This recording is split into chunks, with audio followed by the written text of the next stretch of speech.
WashingTECH. Hey, it's Joe, and I don't have to tell you, relationships are critical in Washington. But how do you, A, find out who the key players are, and B, figure out how to reach out to them? Well, I want to tell you about Leadership Connect. It's been an absolute lifesaver for us as we expand our operations and outreach here at WashingTECH. Leadership Connect, it's the digital service used by top federal contractors and government affairs leaders to contact decision makers and develop those strategic relationships. Visit leadershipconnect.io and join the community. I love it, and I'm 100% sure you will too. That's leadershipconnect.io. Try it now. Consumers really want to figure out which companies are using the data, how they're using it, and can they have some better transparency for it. Welcome to the WashingTECH Tech Policy Podcast. The latest tech law and policy news and brightest tech law and policy experts wherever you are. So you can stay informed, on the move, in less time. From Washington, D.C., it's the WashingTECH Tech Policy Podcast. With Joe Miller. Joe Miller. Microsoft, IBM, and Amazon announced plans to pause or stop selling their facial recognition software to police. Mark Zuckerberg claims he's disgusted by Trump's posts. And Harold Hughes is my guest on the show today.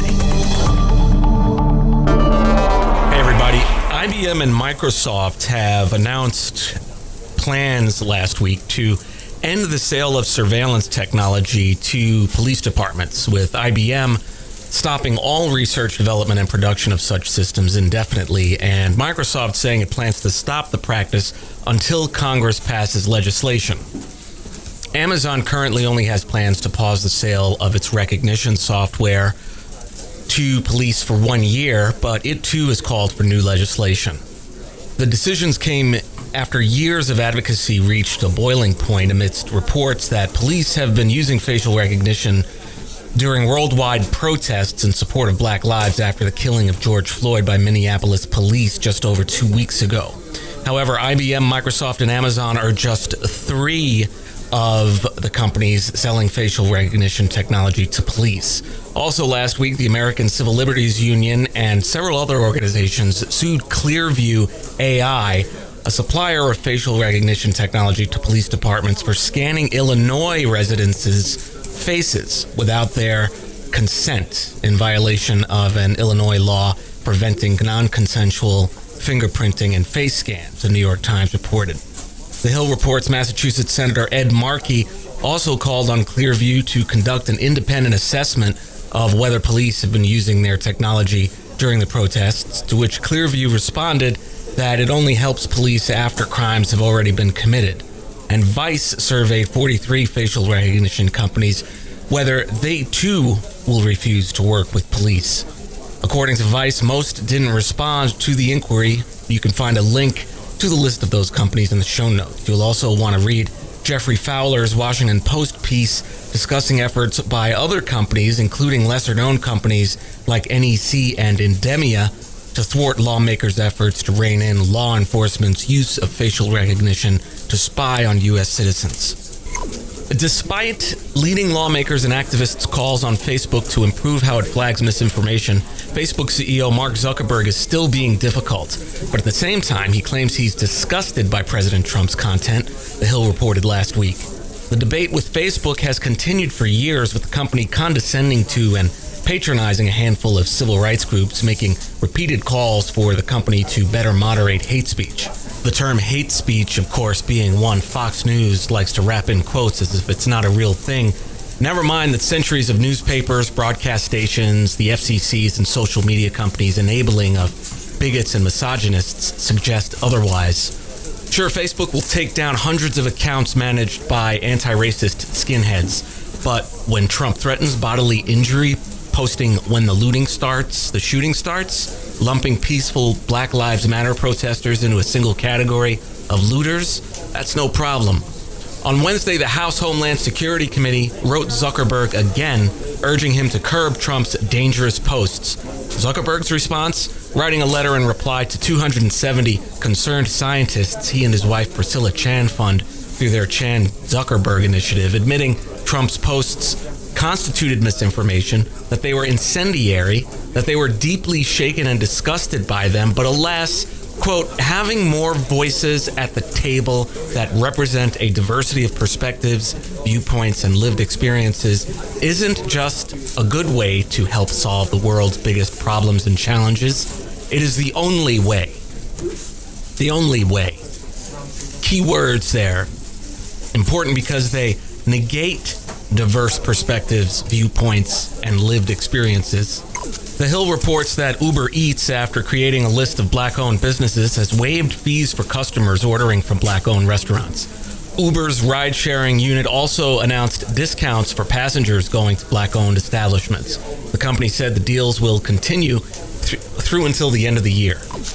Amazon CEO Jeff Bezos took to Instagram last week to drag a racist customer who complained about Amazon's homepage statement in support of Black Lives Matter. The customer sent an email deriding the world's wealthiest person, saying he'd laugh watching the company's profits decline as a result of the statement.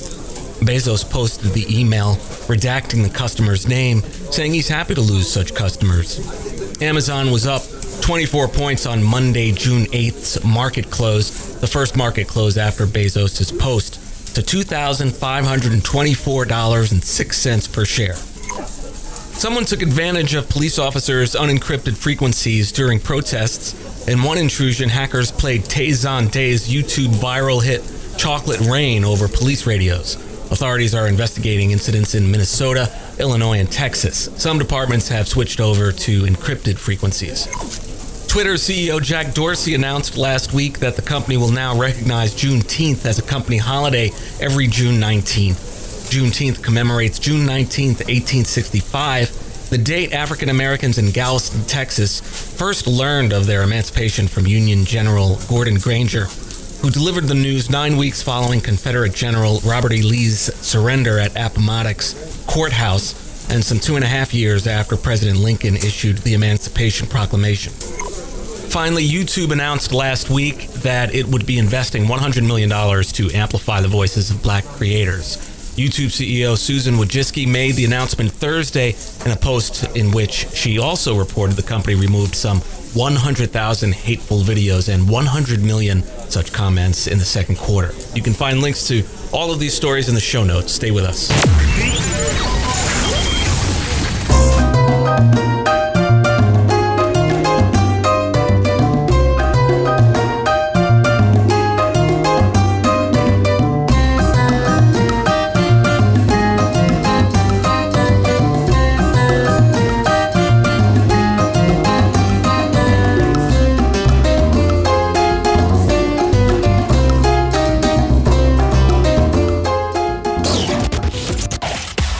Policy is global policy. This is the WashingTECH Tech Policy Podcast, serving the world. My guest today is Harold Hughes, founder and CEO of Bandwagon, an identity infrastructure company helping companies and orgs transparently manage, aggregate, and store valuable consumer data.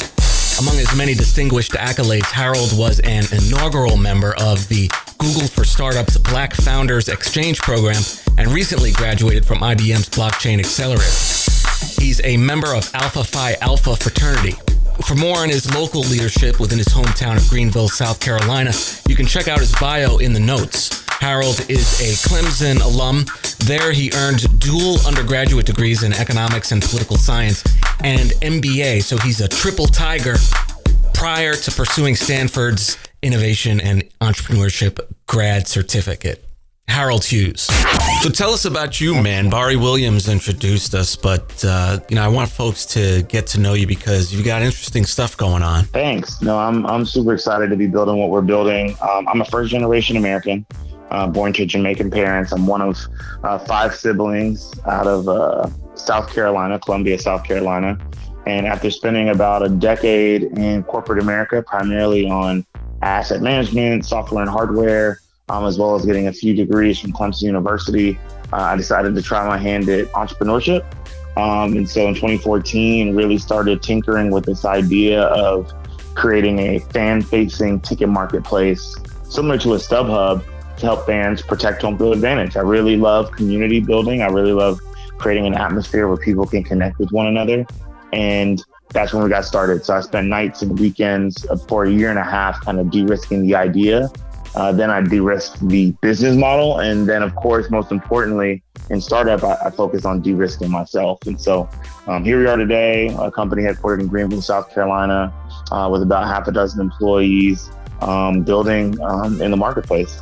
So what do you mean by de-risking? I've never heard that term before. Yeah, so as a first-time founder and as a Black founder, I understand very well that not only do people enjoy or prefer to do business with people that they know and people that they like, but that's kind of the same way it works with angel investing and venture capital.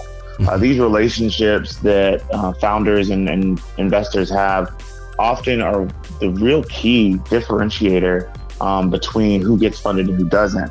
And so as a first-time founder, I didn't have the exits under my belt. I didn't go to Stanford or Harvard. So I didn't have that, pedigree, the startup pedigree. I'd never worked at a Facebook or a Google, which is another path to folks who are trying to start their own thing. And so I really had to demonstrate not only that I could tell you what I'm going to do, so see the future a little bit, but also be an executor and a person that says, not only am I going to tell you what I'm going to do, but I'm actually going to do it. And I'm going to follow up with you. And so that's why it was always so important for me to do my monthly investor updates. And so I would say this month, we're going to focus on this. And the next month, I would tell you what we did and how we performed relative to that, so that you're kind of doing this psychological exercise where the person reading it gets in a habit of saying, when Harold says he's going to do something, he does it.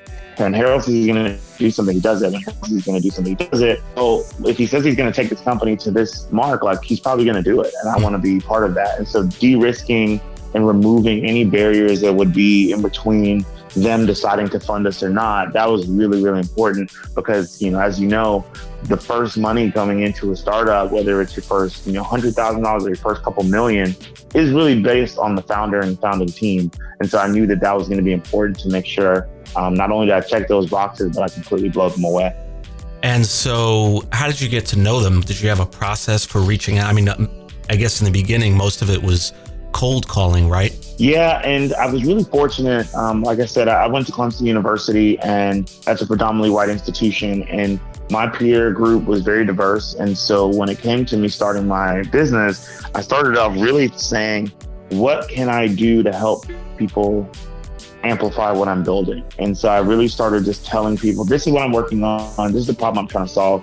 If you're interested in helping me get there, or if you know someone that might be open to listen to me talk about it, please connect us. And so I went from, most people talk about, if you're a friends and family round. Well, my friends and family didn't have a bunch of money, but their friends and then their friends' friends were the folks who wrote my first checks. And so when it came down to the initial introductions, it was really me getting connected to one of my friends who introduced me to someone they knew, and it was that third or fourth degree. And so I tried not to really do much cold calling of investors, but more so leveraging the social capacity and social capital that I had and that my peers had. And I think that, any person who's trying to not necessarily disrupt an ecosystem, but really come in from an outsider standpoint, it's important to realize, what capital do you have that you can activate? And for me, it was social capital due to my peer network.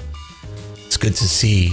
So I'm dying for sports to come back. It's terrible not being able to sit and watch a game, but I've seen a bit more activity. I know the NFL is ramping up, but I just want basketball to start. So I think I think this is a perfect time to talk about how teams can use technology to better serve fans, but also about privacy, because there's a lot of data going into that. But you've got this really cool company. Tell us about it. Absolutely. And I appreciate that. So the CliffsNotes story of how we got here, we started out, as I said, as a ticket marketplace, literally StubHub with a little button that said, protect my seat by allowing me to sell from a Clemson fan to another Clemson fan, or a Georgia fan to another Georgia fan. And as we were trying to sell it, we realized how difficult that ticketing market is. You think about the places you can buy a ticket for or from, and there are dozens and hundreds. And so it's a really, really low margin business, highly commoditized. It's really hard to add value. And so when we were trying to talk to these teams about using us instead of their ticketing partner, they said, hey, sorry, we're in these contracts. If you could work with them, we'd be interested. And at that point, we realized, wait, you don't work with these other companies? Well, why can I buy a ticket from 40 different places to go to a Lakers game. That's crazy. And at that point, I realized, whoa, none of them work together. That means the data's not moving. That means the tickets we're buying are being fraudulent. And so that's when we pivoted to being a B2B company. And so today, we really think very, very strongly about identity.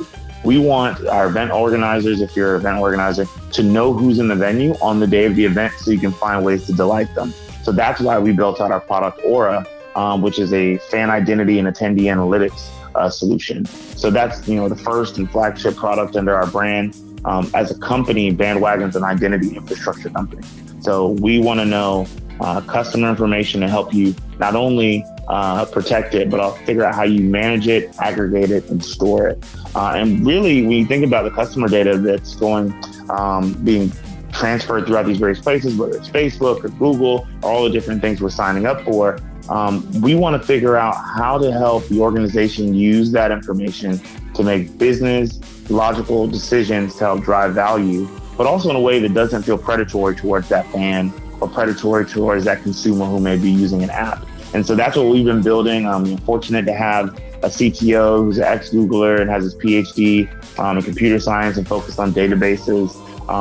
Really thinking through how we approach this using technology as a tool and not going in saying, oh, we're going to use blockchain to solve it. Blockchain is a part of our solution, but that's not the solution itself. And so I think that my background in solution selling in corporate America really says, let's talk about the solution and how it helps you and value benefits versus just features. And so that's what we've been excited to be building here at Bandwagon for the last few years. I still don't get blockchain, and I've had several folks on the show, and I still just way over my head. We're here with Harold Hughes, founder and CEO of Bandwagon, an identity infrastructure company that helps companies and organizations transparently manage, aggregate, and store valuable consumer data. We're talking about entrepreneurship and best practices for startups when it comes to privacy. So startups don't have to hire expensive lawyers. We'll take a deep dive into those privacy issues when we return. Stay with us.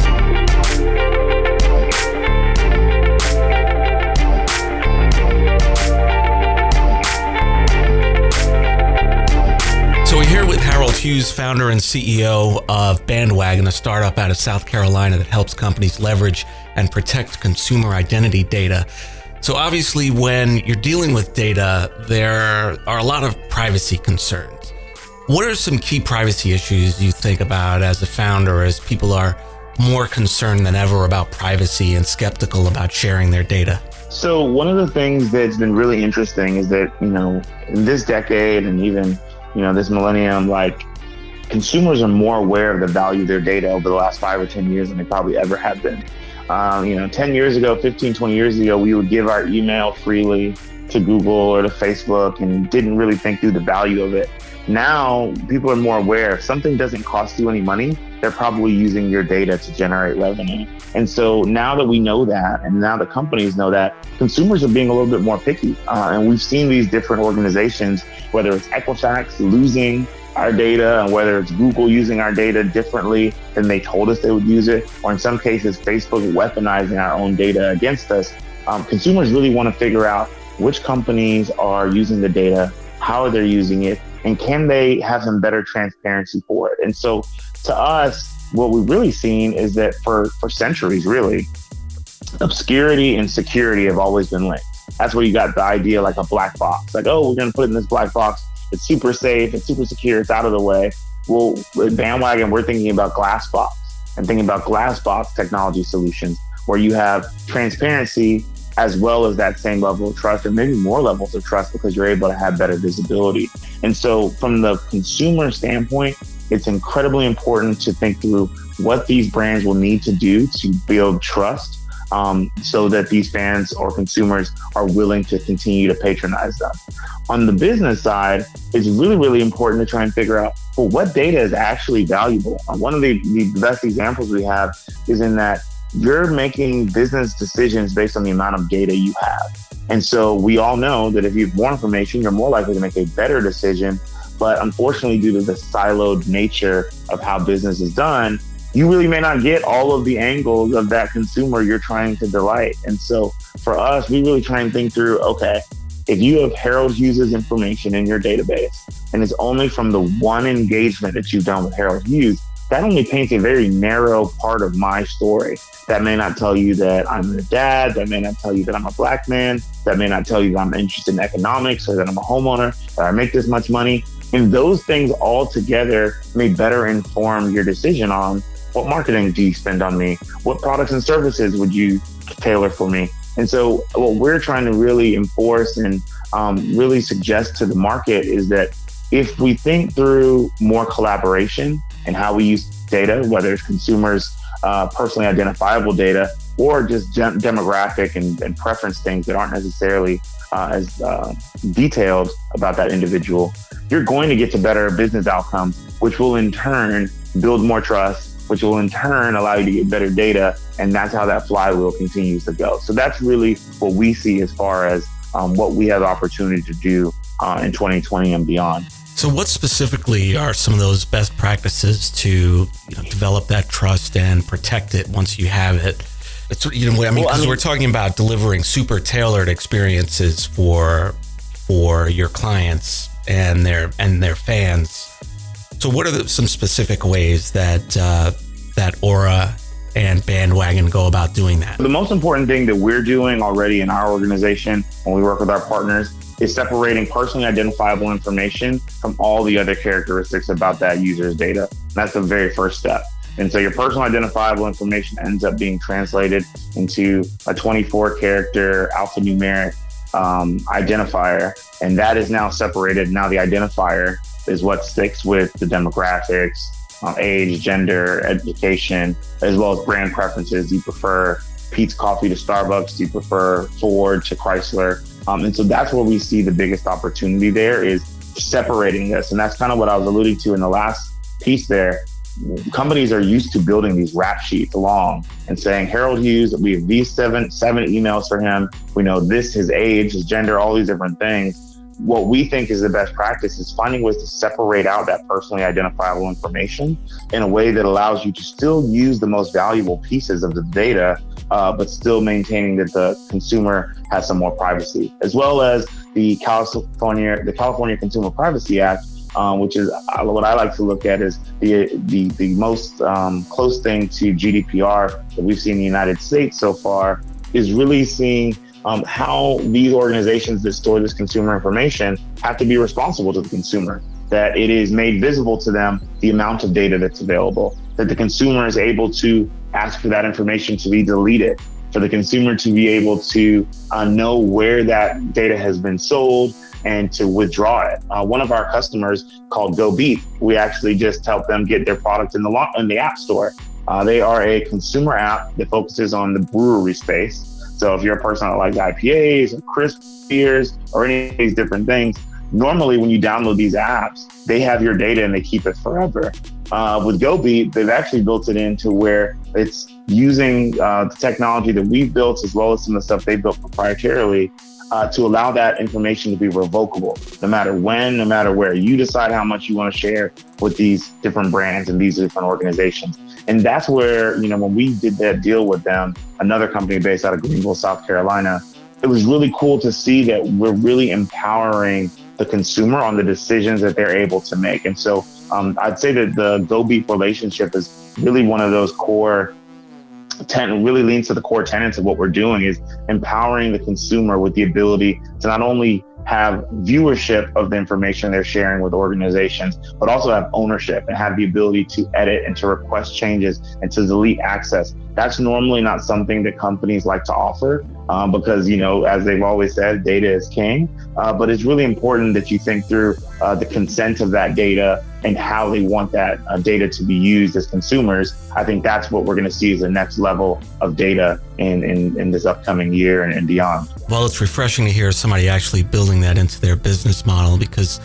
founders have a lot to consider beyond funding. And so I think they can kind of forget the fact that they also have to, or don't have time to think about privacy, but it's so critical these days to consider that. It's, having that privacy infrastructure is one of the things that funders are looking at when they're trying to decide who to fund. To your point earlier, We don't have an overarching privacy law in the U.S., not yet, but we do have the privacy laws of 50 states to contend with. So appreciate hearing about the critical path here when it comes to, first of all, identifying some sort of consensus among all these different states, not to mention different countries, but really adhering to some set of best practices we can distill from this. What are some final ideas, Harold, you'd like to share with us before we close, and where can we find you online? Yeah, thank you so much. I appreciate it. And this has been a great conversation. It's been really refreshing to see the value of individual citizens trying to think through how to best use their data. I think about the fact that when malls were first created, it was important to sell where your customers were. Right. And so there were different brands that were being shown in malls and different stores popping up inside them. And so it was about selling where your customers already were. But now we live in the information age.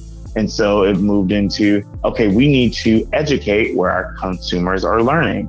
And so I think that was, phase 2. Now I think phase 3 is really about building a certain level of trust so that these consumers know that the information that they're sharing is going to be respected, that it's being used specifically for the purpose and delighting them and creating unique experiences. And so from a best practice standpoint, I 1000% believe that we will see more companies like GoBeat that'll go on and say, hey, we would love for you to share whatever you feel is valuable. At the same time, we understand the relationships change.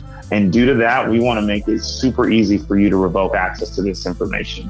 I often say that companies that make it easier to cancel probably have a better product. I can't tell you how many times I've tried to sign into Netflix and you're getting prompted with, would you like to cancel your service? It's like, no, Netflix, I'd love to keep my service. But then there's some products where you're just like, I just want to cancel this, and they don't have an email. You have to get on the telephone, and then it's all these different hoops. And so I think that as you see more organizations make it easier for consumers to not only view the information that's being stored about them, but also engage with it, I think there's a big push for this in the medical space. We talk about, we've already taken one step with electronic medical health records. Now we're going to take another step where patients are actually owning that information, and it's part of their own wallet that they can move from place to place. So we're super excited about what's being built in the identity space as it relates to sports and festivals and healthcare and anything consumer. I mean, ultimately, we believe that as you empower the citizens with their information, they're going to share it with companies and brands that they believe are going to use it properly. And that's going to create a better experience overall for whoever's participating, whether it's a viewing experience, whether it's a product experience or a healthcare experience or anything like that. So thank you so much for having me. You can find me for sure on Twitter. That is my platform of choice. It is one Bandwagon fan, ONE Bandwagon fan, because I think I'm Bandwagon's #1 fan as the CEO. But that's where I'm definitely on Twitter, as well as Harold Hughes on LinkedIn. Harold Hughes, founder and CEO of Bandwagon, identity infrastructure company that is creating glass box technology solutions to help everyone experience better. Thanks for joining me. That concludes episode 234 of the podcast. Thanks so much for listening. If you like what we do here, we'd love to hear from you. Please leave a rating and review in Apple Podcasts or wherever you listen to podcasts. It helps others know what they can expect from the show and really helps us out. Thanks again for listening, and I'll see you back here next week. Take care. WashingTECH.